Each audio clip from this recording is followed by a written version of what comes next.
Vanessa Reed had grown used to being underestimated. In Los Angeles, where fortunes were flaunted on billboards and social media feeds, she was an anomaly. A woman who built a thriving textile tech company and chose to keep nearly all of it quiet. Her name wasn't on magazine covers or startup panels. She didn't appear at red carpet fundraisers or make grand entrances through the lobby of the Peninsula. Her wealth lived behind the soft hum of design studios, behind patents and private contracts, behind a professional life she kept separate from the world she had married into. For 3 years, she had sat at tables where the Hale family spoke around her, not to her. Their comments were never loud enough to accuse, never sharp enough to provoke, but always precise enough to remind her she didn't belong. Lila Hale would tilt her head and smile before offering critiques disguised as concern. "Some women just aren't built for the demands of our social calendar," she often said, glancing at Vanessa's minimal jewelry or practical shoes. Other times it must be exhausting to live modestly in this city," spoken with a warmth so polished it gleamed like a knife. Brandon Hale, her husband, performed politeness the way an actor performed lines, perfectly, but without soul. In public, he rested a hand lightly on her back, opened doors, said, "My wife," with a practiced affection that photographed well. In private, he spoke to her as if she were background noise, present but irrelevant. He didn't ask about her day. He didn't ask about her company. He didn't even know where her main office was located. What mattered to him was proximity to his family's power, and Vanessa, quiet, understated, unassuming, never fit into the image he wanted to craft. The upcoming gathering at the Hale Mansion in Beverly Hills was another reminder of that. Brandon had mentioned it casually over breakfast in the same tone he might use for a haircut appointment. "Family event this weekend," he said. "You should come. Just don't overdress. It's not your kind of crowd." He didn't look at her when he said it. He rarely did. Vanessa had nodded, not because she was eager, but because something inside her had finally settled into a clear, unwavering stillness. She would go. She would watch. She would give them exactly what they expected, a woman with modest means, simple taste, and no real presence. And then she would see what truth revealed itself when she wasn't performing at all. On the afternoon of the gathering, Vanessa stood in front of her open closet. She ignored the tailored dresses and structured pieces she usually wore to board meetings. Instead, she chose a plain beige blouse, soft from years of washing, and a simple skirt she'd kept out of habit more than style. No jewelry except a thin band on her finger, no makeup beyond a bit of lip balm. She tied her hair into a low ponytail, the most forgettable version of herself she could assemble. The mirror reflected a woman who could easily disappear in a crowded room, and Vanessa felt no sting in the realization. Instead, there was only quiet resolve, a decision made without heat or anger, only certainty. If the Hale family believed she held no value, then for one evening she would show them exactly that. She would let them reveal who they were when they thought she was no one. When Brandon arrived to pick her up, he barely glanced at her outfit. A small, relieved exhale escaped him, subtle but not subtle enough to miss. Vanessa simply walked past him, stepped into the car, and let the door close with a soft finality. Whatever happened at the Hale Mansion tonight, she would face it unguarded, and in that unguarded space, the truth, raw and quiet, would finally surface. The Hale family estate sat behind tall iron gates, polished to a dark mirror sheen, with palms lining the long drive like silent guards. As Brandon pulled up to the entrance, 2 uniformed security officers stepped forward. They hardly glanced at Brandon before focusing on Vanessa as if she were the variable that required verification. Their eyes swept over her plain blouse, modest skirt, and worn flats, an unspoken critique delivered without a single word. "Name?" one of them asked, though he already held a tablet that clearly displayed the guest list. "Vanessa Reed," she answered calmly. A beat, a raised brow, a slight hesitation, as if her presence didn't match what the device told him. "Right," the guard finally said, stepping aside. "Proceed." The coldness of it wasn't new. It was the same quiet judgment she had encountered dozens of times within this family's orbit. And yet, as the gate opened and the car rolled forward onto the pristine driveway, she felt the familiar heaviness settle deep inside her chest. The sensation was slow and cold, like water rising around her ankles. When Brandon parked, he got out quickly, circling the car to her side with a tight expression. The moment Vanessa stepped out, he took a half-second to look her up and down, an instinctive, reflexive scan. His face tightened further. "Vanessa," he whispered sharply, "did you really have to wear that?"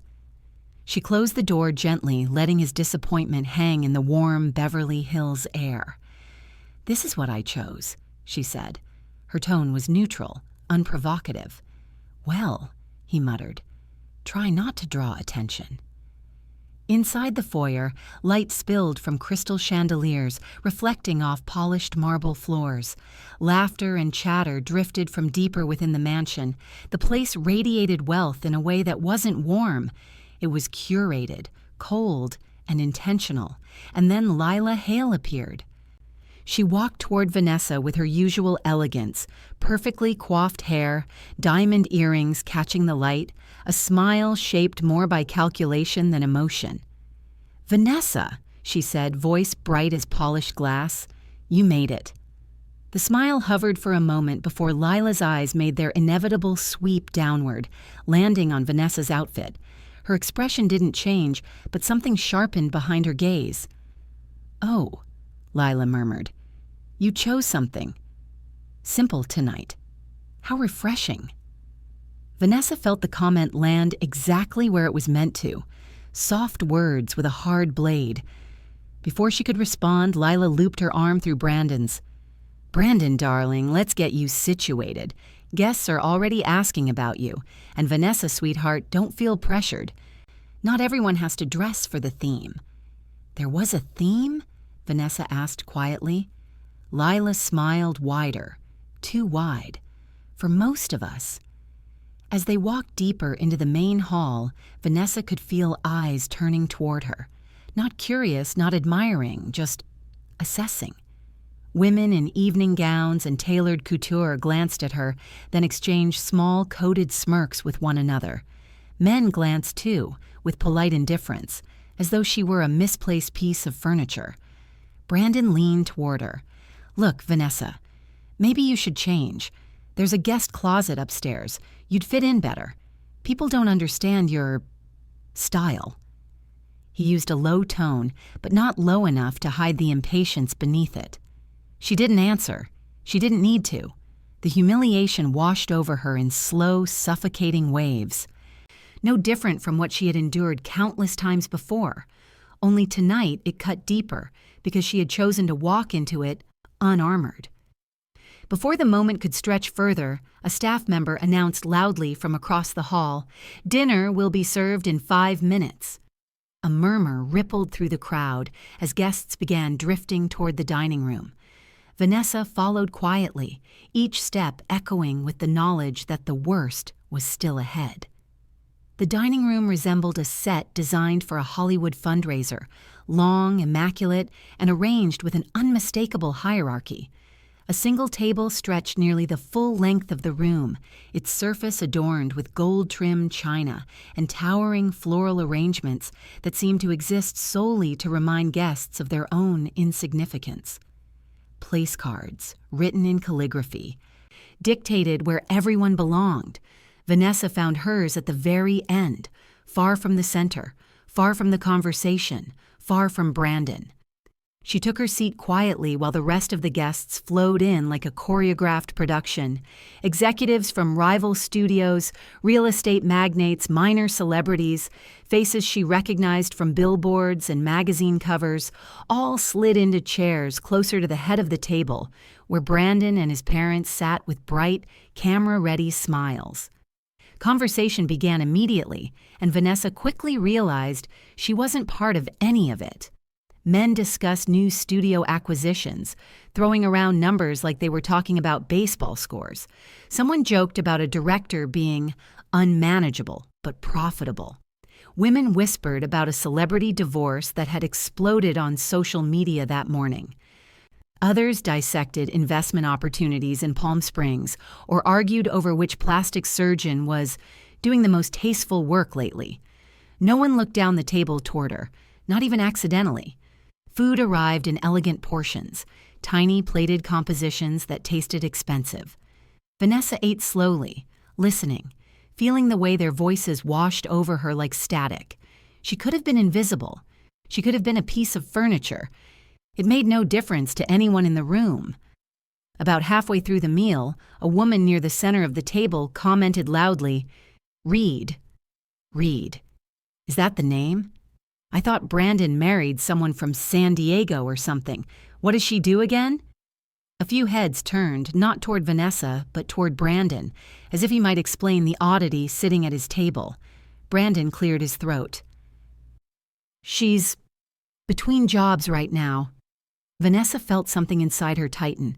She hadn't planned to say anything tonight, but the quiet ache she'd been carrying suddenly sharped into clarity.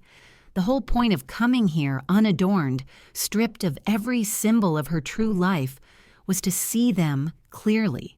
And she did. But maybe it was time to see how far their cruelty would go. She rose to her feet. The table fell into a soft hush, just enough attention to register that someone unexpected had broken script. "I actually wanted to say something," Vanessa began, her voice calm but steady. "It's true. I lost my job recently, and I don't have any savings left." It was a lie, but it served its purpose. Brandon blinked up at her as if she'd just confessed to a crime. Then, loudly, unmistakably, he laughed. Not the polite, social laugh he used during photo ops. A real laugh. Sharp, cruel, delighted. "Oh, come on," he said, patting the table. "Vanessa, what are you doing? Don't be dramatic." He turned to the guests. "She's exaggerating. She worries about everything." Laughter rippled outward from him, moving like a wave through the table.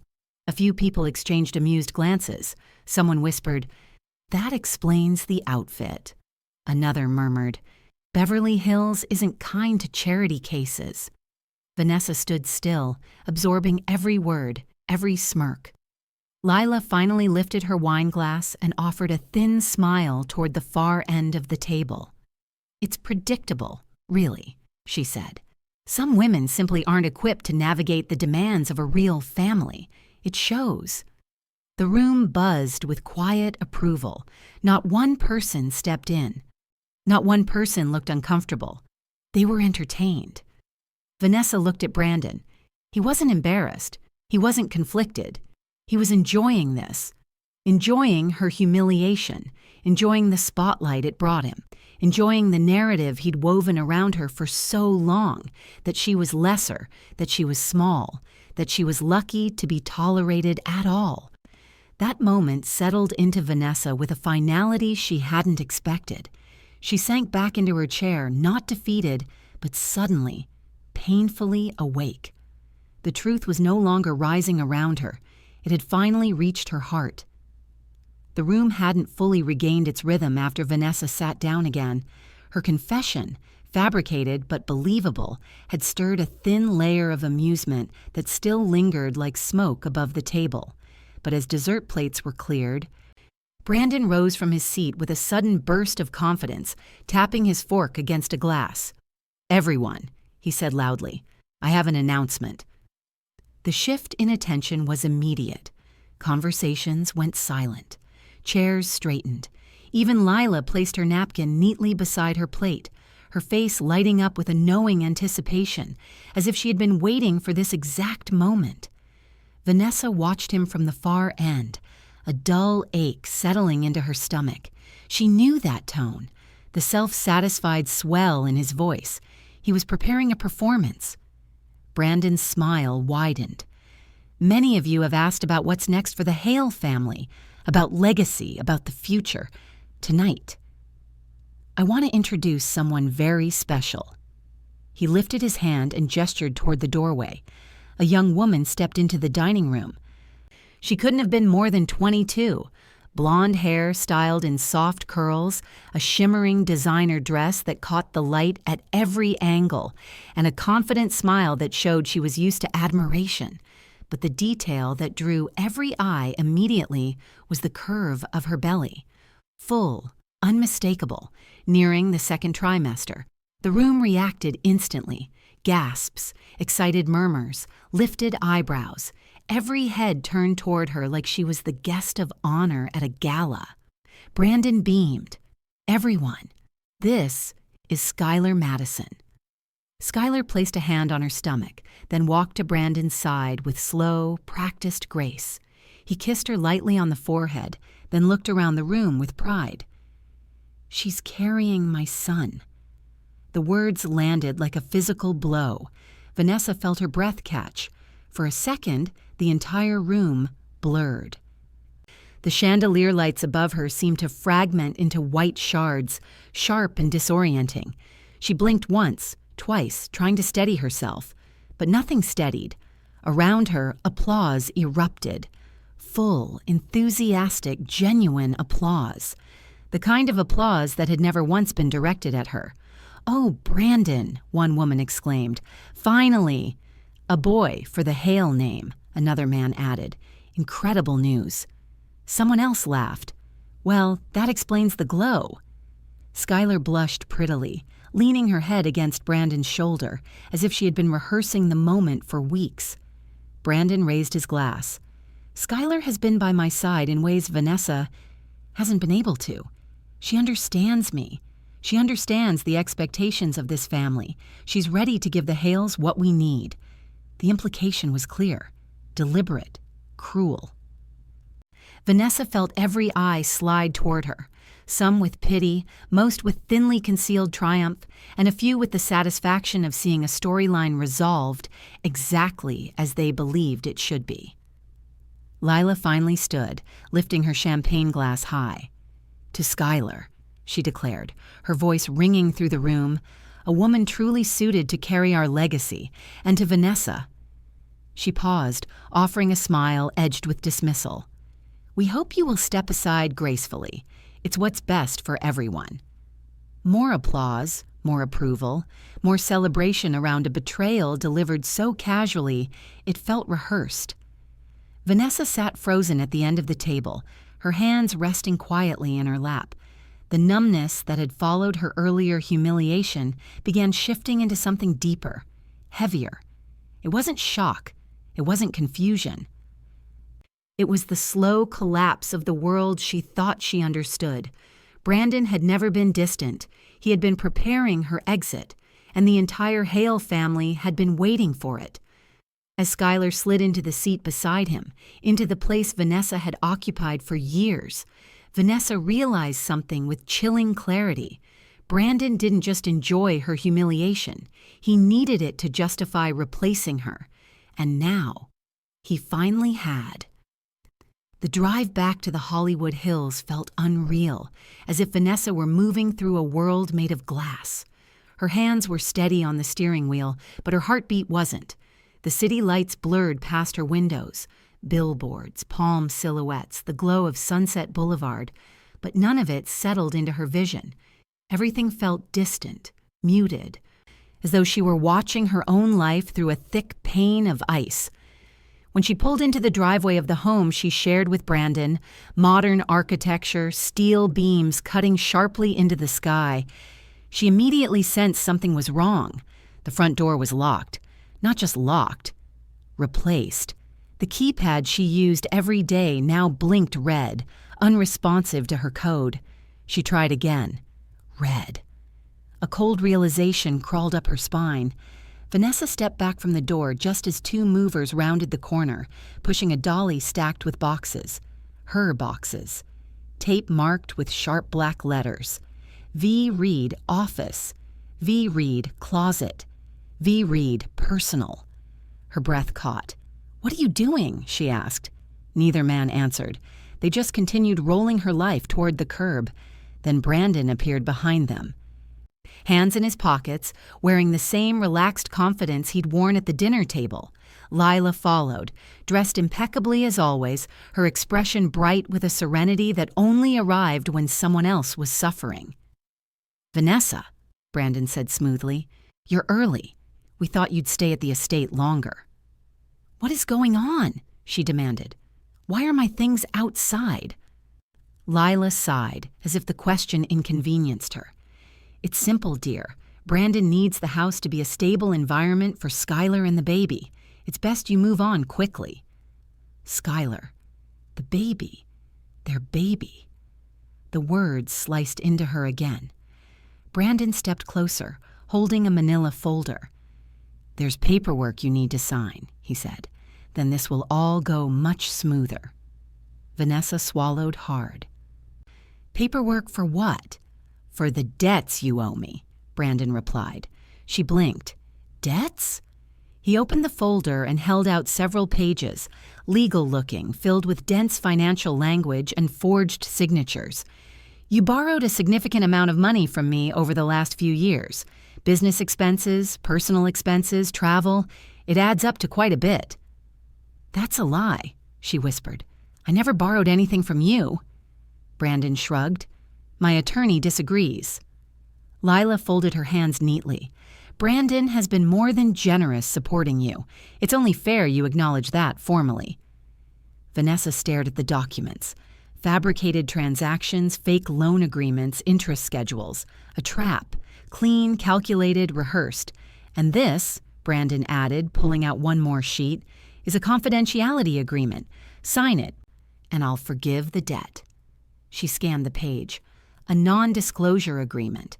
If she signed, she would never be able to speak about the Hale family, the affair, the humiliation, or the eviction. Her silence, in exchange for freedom from a debt that didn't exist. "And if I don't sign?" she asked. Brandon's smile returned, the same cold smile he wore when the dinner guests laughed at her. "Then I'll sue you for the amount owed, and trust me, I have the resources to win." The air pressed in on her. Vanessa's pulse pounded. She could almost feel the walls of the home closing behind her, sealing her out forever. "No," she said quietly, "I'm not signing anything." Lila clucked her tongue, as if disappointed in a rebellious child. "Brandon, darling, let's not drag this out. She's made her choice." The movers pushed past Vanessa, carrying the last of her boxes to the curb. Brandon reached into his pocket, pulled out her car keys, and dropped them into her hand without meeting her eyes. "You should go," he said. "Skylar needs rest." And with that, he stepped back into the house, closing the door firmly behind him. The lock clicked. The sound echoed. Vanessa stood on the driveway alone, surrounded by packed boxes and cold night air. Everything she thought was her life, scattered at her feet.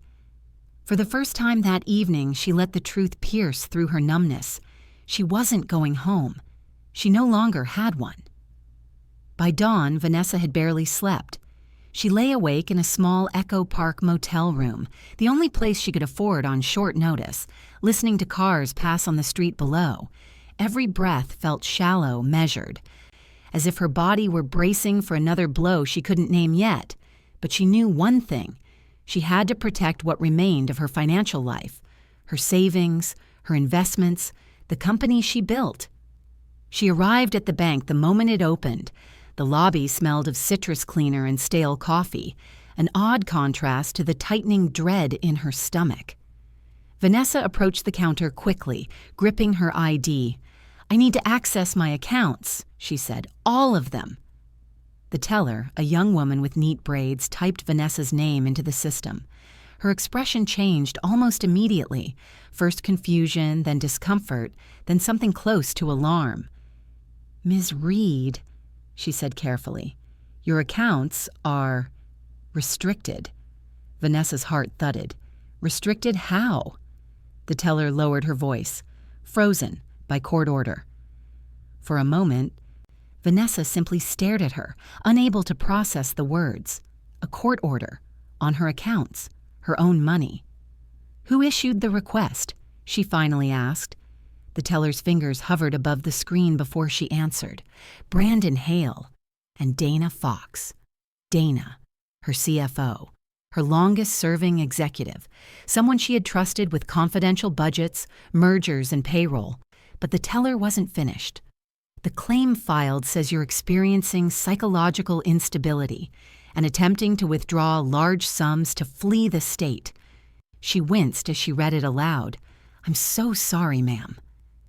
Noise flooded Vanessa's ears, a roaring, crashing wave of disbelief, instability, flee the state. Dana had built an entire narrative around her, and Brandon had backed it with the Hale family's influence. I need copies of the documents, Vanessa said, her voice shaking. All of them. I can't legally print them, the teller answered, but you can request them through your attorney. My attorney, Vanessa murmured. She didn't have access to one. She didn't even have access to her own money to hire one. The realization hit with a deeper, sharper pain than anything at the mansion. They weren't satisfied with humiliating her. They were erasing her. Vanessa left the bank and drove straight to her company headquarters in downtown Los Angeles, a glass tower that caught the morning sun like a blade. She had spent 10 years building this place, 10 years turning a small textile tech prototype into a national brand, 10 years employing hundreds of people. Security guards greeted every executive with professional warmth, but not her. As Vanessa approached the turnstiles, 2 guards stepped forward, blocking her path. Ms. Reed, you don't have clearance to enter. She blinked. I'm the founder. One guard shifted uncomfortably. Ma'am, we were instructed not to let you in. Instructed by who? She demanded. Before either guard could answer, a familiar voice echoed from behind the glass reception desk. By me. Dana Fox stepped into view, dressed in a tailored navy suit, holding a tablet like a badge of authority. Her expression was carefully composed, but her eyes carried a thin, unmistakable triumph.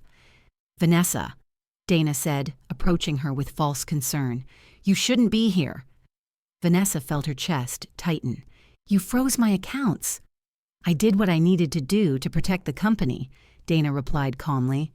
After your episode last night, the board had serious concerns. What episode? Vanessa asked, stunned. Dana turned the tablet around. A video was playing.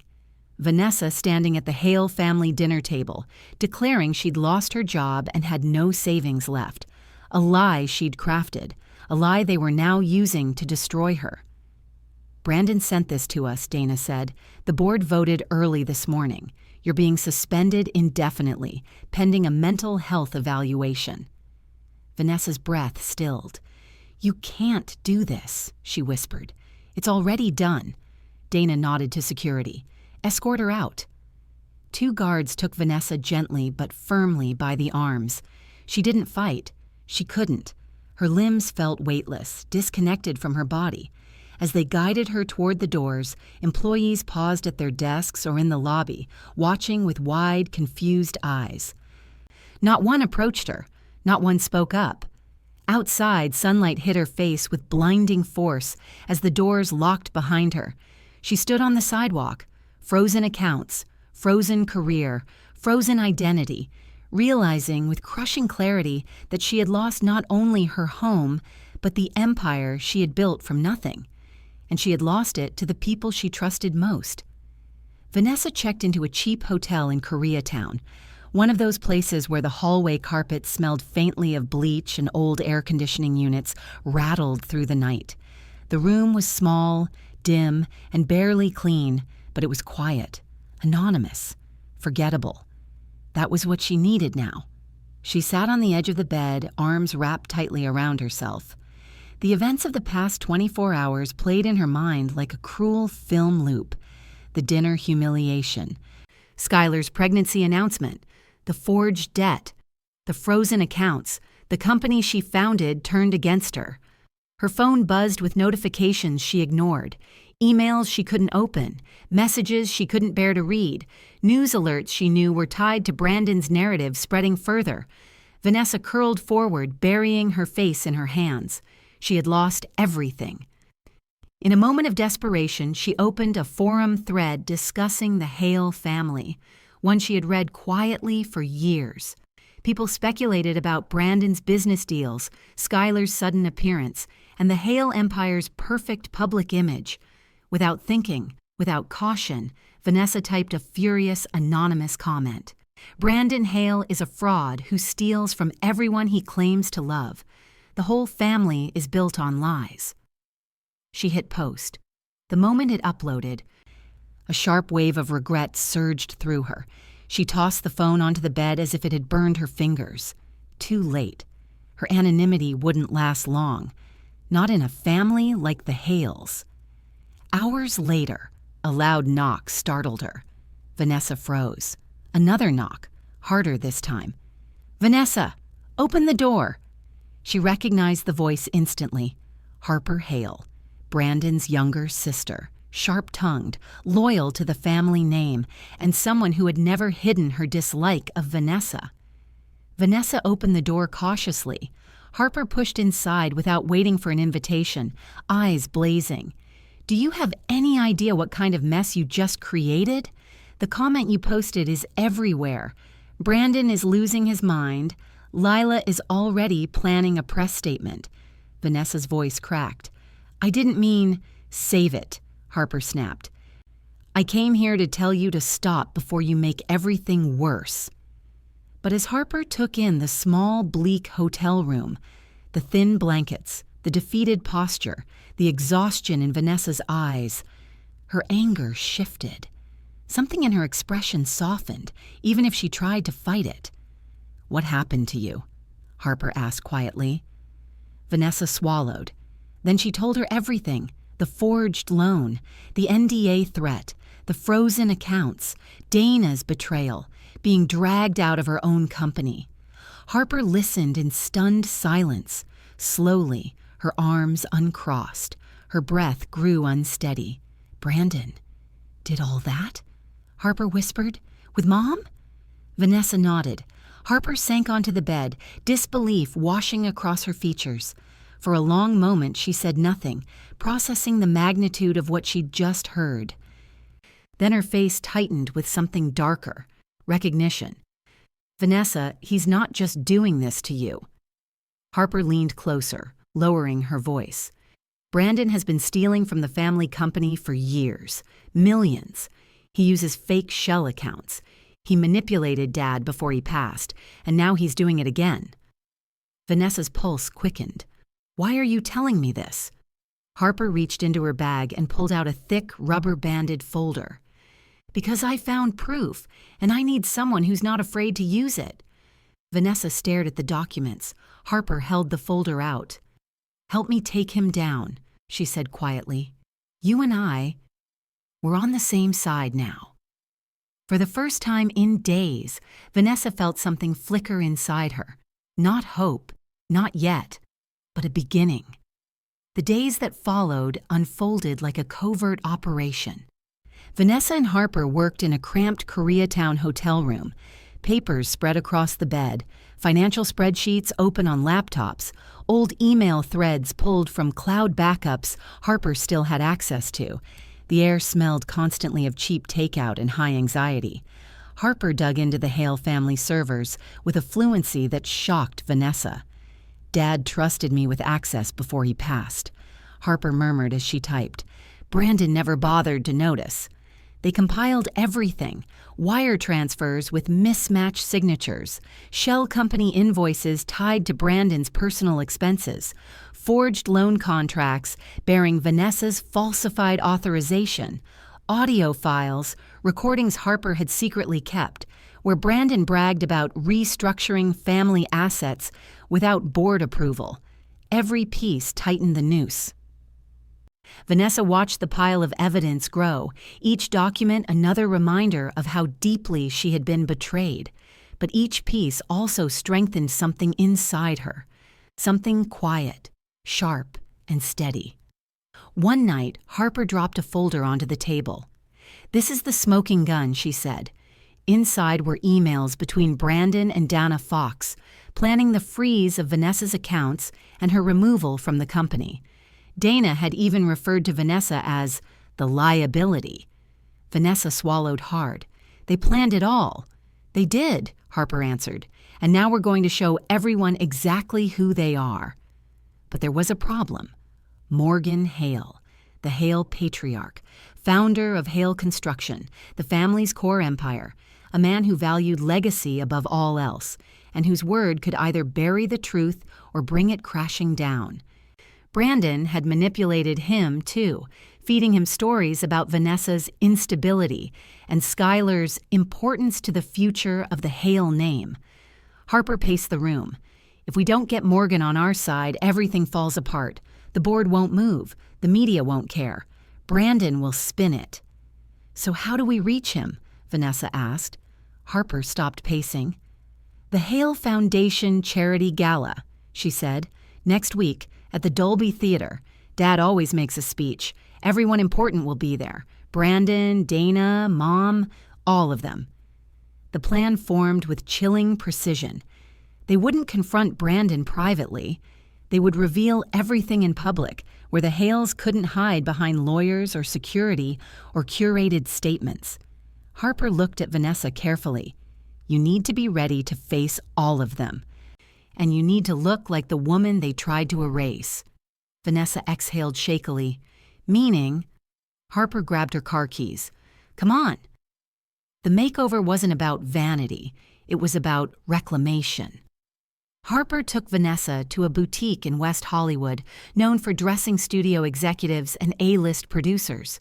For the first time in weeks, Vanessa saw herself under soft lighting, surrounded by silk, tailored blazers, clean lines, power. Harper insisted on it all. A fitted black gown, a sleek blazer for the reveal, heels that added an inch of authority, professional hair and makeup that brought back the sharp confidence Vanessa once carried effortlessly.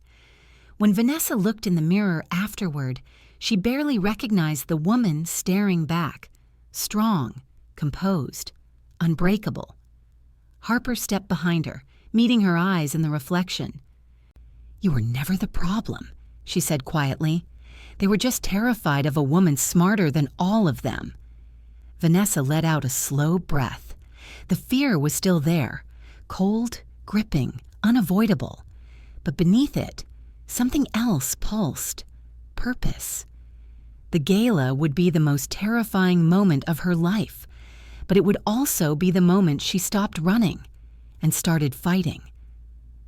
The Dolby Theater shimmered under hundreds of spotlights, its red carpet filling with studio heads, politicians, celebrities, and the donors who kept the Hale Foundation at the top of every philanthropic list in Los Angeles.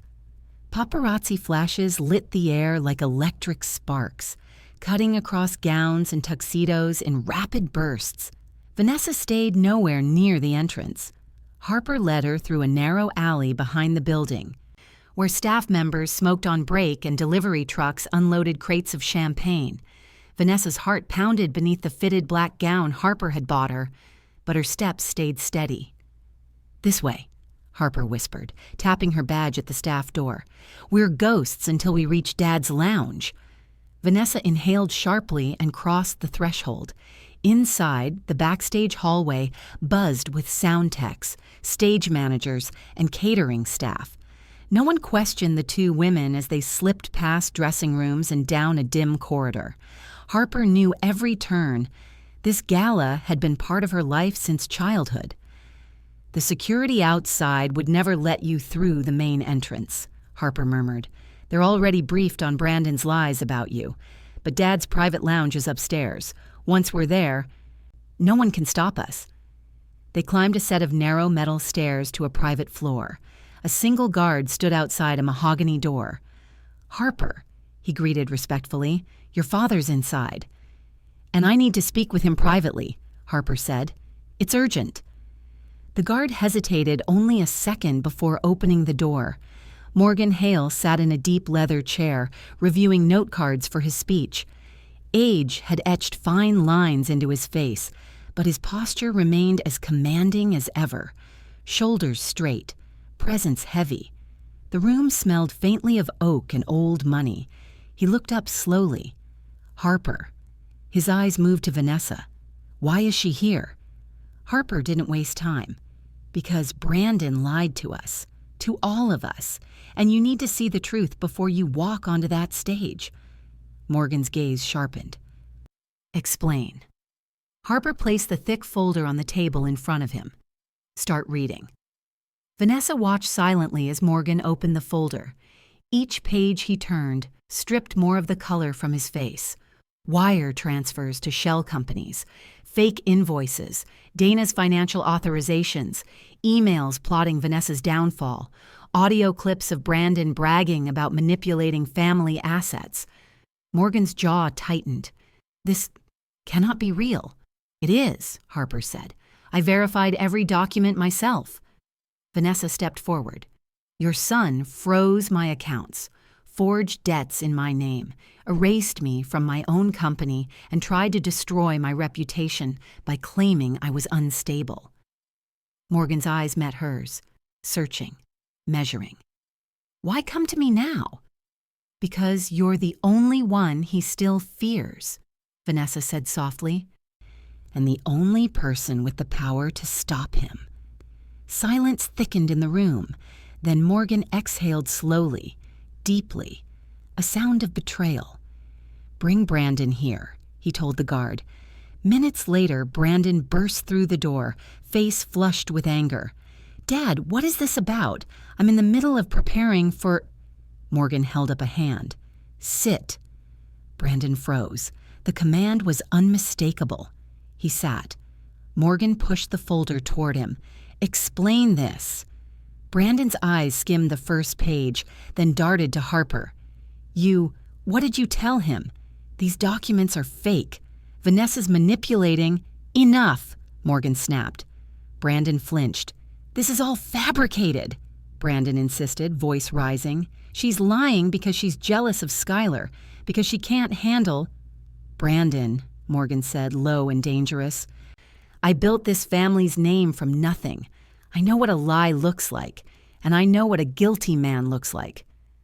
Brandon's breath hitched. His confidence cracked. You stole from the company, Morgan continued. You falsified board documents. You weaponized mental health accusations against your own wife. You conspired with a CFO to remove the founder of her own business, and you did all of it for money. Brandon's face twisted. Dad, I can fix this. No, Morgan growled. You cannot. Dana Fox was summoned next, escorted in by 2 guards. Her bravado evaporated the moment Morgan demanded explanations. Her answers contradicted Brandon's within seconds, unraveling their alliance completely.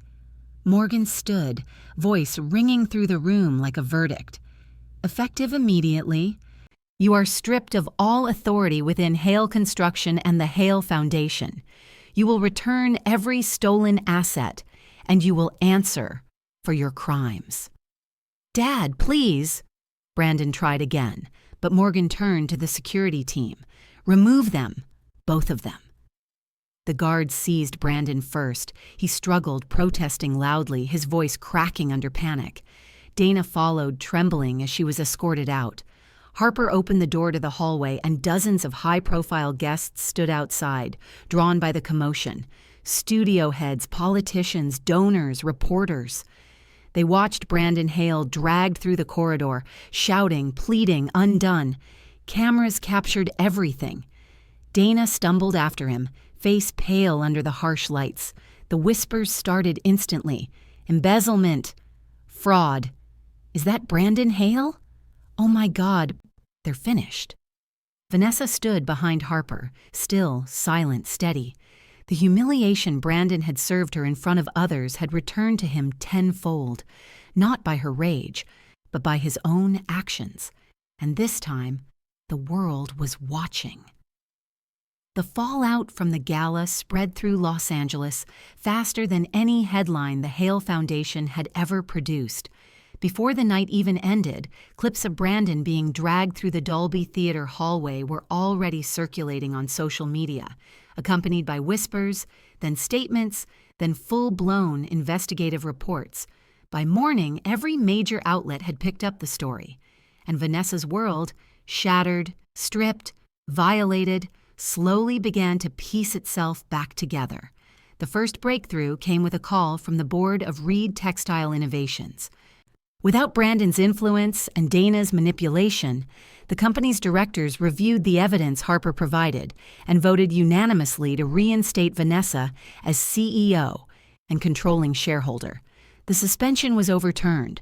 The forged documents were invalidated. Dana's financial misconduct, documented in her own emails, was undeniable. Vanessa stepped back into the downtown headquarters 3 days later. Security greeted her with respect. Employees whispered her name, not with confusion or pity, but with relief. She didn't make a speech. She didn't demand apologies. She simply walked through the glass doors, took the elevator to the top floor, and reclaimed the office that had always been hers. Her presence alone was enough. Within the week, formal investigations were launched. Brandon was charged with embezzlement, fraud, and falsification of corporate filings, crimes that carried real consequences. Dana faced civil suits from both the company and several board members she had misled. Her reputation collapsed overnight. She resigned from every professional network she belonged to. Her name, once synonymous with innovation, turned into a cautionary tale in the business world. As for Skylar, she vanished from public view entirely. The glamorous posts and carefully curated photos disappeared from her social media. Rumors circulated that she had left Los Angeles, overwhelmed by the scandal she never expected would explode so dramatically. Vanessa didn't seek details. She no longer needed to know. Harper, too, emerged changed. For the first time in her life, she wasn't trapped beneath the Hale family's shadow, no longer forced to play the loyal daughter, the silent observer, or the reluctant accomplice. She moved out of Beverly Hills, sold her shares in the family foundation, and cut ties with the people who had taught her to stay quiet in the face of cruelty. One afternoon, she stopped by Vanessa's office with 2 coffees in hand. "You look lighter," Vanessa said softly. "I am," Harper replied. "Dad's rebuilding the foundation the right way this time. Clean slate, no Brandon, no Dana, no lies." "And you?" Vanessa asked. "I get to choose my own life now," Harper said, something they never allowed before. They shared a quiet understanding. 2 women pulled into a storm neither of them created, now standing on the other side of it with new clarity and unexpected solidarity.